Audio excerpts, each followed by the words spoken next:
आज हम देखने वाले हैं नर्मदा नदी के बारे में। नर्मदा के साथ साथ और सारी नदी के बारे में जो कि पुलिस में आती है। तो हम सबसे पहले देखते हैं नर्मदा की सबसे बड़ी सहायक नदी कौन सी है। तो नर्मदा की सबसे बड़ी सहायक नदी का नाम है तवा। सबसे महत्वपूर्ण और लंबी सहायक नदी है। दूसरी नदी आती है टोंस नदी। का उद्गम किस रेंज से होता है? तो टोंस नदी का उद्गम रेंज कैमूर पर्वतमाला से होता है। प्रश्न तीसरा है कि ताप्ती नदी किस दिशा में बहती है? तो ऑप्शन है पूर्व से पश्चिम। ताप्ती के साथ साथ माही, नर्मदा, ये 3 नदियां हैं जो कि पूर्व से पश्चिम की ओर बहती है। ताप्ती नदी की लंबाई कितनी है? तो ताप्ती नदी की लंबाई 724, जो कि एग्जाम में पूछ लिया है। अगला क्वेश्चन है कि सोन नदी का उद्गम स्थल कौन सा है? तो सोन नदी का उद्गम स्थल है अमरकंटक, जो अमरकंटक के साथ साथ नर्मदा नदी का भी अमरकंटक से होकर ही निकलती है। अगला क्वेश्चन है कि केन नदी का प्राचीन नाम क्या है? तो केन नदी का प्राचीन नाम है कर्णावती, शुक्तिमती और केनास। अगला क्वेश्चन है कि भारत का सबसे ऊंचा बांध कौन सा है? तो ऑप्शन है टिहरी बांध। ये सोन नदी की लंबाई पूछी, तो सोन नदी की लंबाई है 780 किलोमीटर। कौन सी? 780। अगला क्वेश्चन है कि राजघाट बांध किस जिले में स्थित है? तो राजघाट बांध कौन सी नदी पे है? तो राजघाट बांध कौन सी नदी पे है आप बताना। ये है अशोकनगर जिले में। ऑप्शन अगला है कि प्रश्न अगला है कि मैथन बांध किस नदी पे है? तो मैथन बांध बराकर नदी पर है। अगला क्वेश्चन है कि भीमगढ़ बांध किस जिले में? तो भीमगढ़ बांध सिवनी जिले में है, वैनगंगा नदी पे, जो कि भारत का सबसे मिट्टी का बांध है।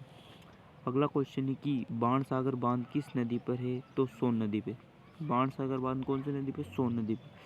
भीमगढ़ बांध की किस लिए प्रसिद्ध है? ये एशिया का सबसे बड़ा मिट्टी का बांध है।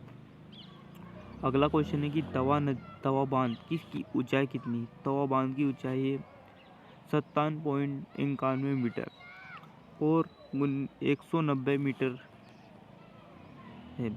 अगला क्वेश्चन है कि तिगरा बांध की लंबाई कितनी है? तिगरा बांध की लंबाई है 1341 मीटर।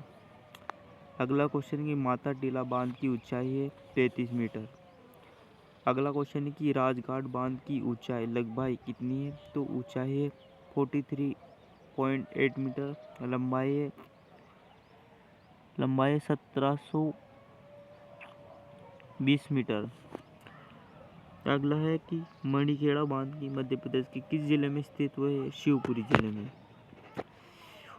अगला क्वेश्चन है कि कौन सी नदी मध्य प्रदेश में सिंचाई के लिए उपयुक्त नहीं है? तो शिप्रा और बनास नदी इस सिंचाई के लिए उपयुक्त नहीं है। अगला क्वेश्चन कि उर्मिल नदी घाटी से संबंधित मध्य प्रदेश और उत्तर प्रदेश की एक संयुक्त नदी का घाटी परियोजना है। अगला क्वेश्चन तवा बांध की परियोजना की बिजली उत्पादन की क्षमता है, इसकी उत्पादन क्षमता कितनी है? तो 13 मेगावाट। अगला कुछ सरदार सरोवर परियोजना किस नदी पर? सरदार सरोवर परियोजना नर्मदा नदी पर। कौन सी? नर्मदा नदी पर।